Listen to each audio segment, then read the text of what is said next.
గర్భసంచి ముఖద్వారపు క్యాన్సర్ అంటే cervical cancer. దీని గురించి ఈ మధ్య అందరికీ అవేర్‌నెస్ వచ్చేసింది.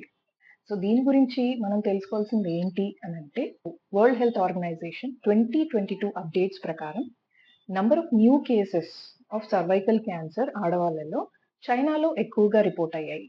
సెకండ్ ప్లేస్ వచ్చి ఇండియాది. బట్ దీనివల్ల డెత్స్ ఇన్ విమెన్ ఎక్కువగా చూసుకుంటే ఇండియా నంబర్ 1 ప్లేస్‌లో ఉంది. సో, 2022లో almost 80,000 women because of cervical cancer చనిపోయారు. So, India is the leading cause అన్నమాట. మరి దీనికి మనం 2 విధాలుగా ప్రివెంట్ చేయొచ్చు. ఒకటి సర్వైకల్ క్యాన్సర్ వ్యాక్సిన్, దాన్నే హెచ్‌పివి వ్యాక్సిన్ అని కూడా అంటారు. 9-45 ఇయర్స్ లోపు ప్రతి ఇండివిడ్యువల్ ఆడ, మగ ఎవరైనా ఈ వ్యాక్సిన్ వేయించుకోవచ్చు. ఎస్పెషల్లీ లేడీస్‌కి, అమ్మాయిలకి ఇది చాలా important.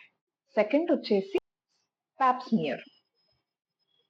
Pop smear every 3 years చేసుకోవడం వల్ల మనం ఎర్లీగా క్యాన్సరస్ స్టేజెస్‌ని డిటెక్ట్ చేసి కంప్లీట్‌గా ట్రీట్ చేయొచ్చు. So, speak with your doctor today.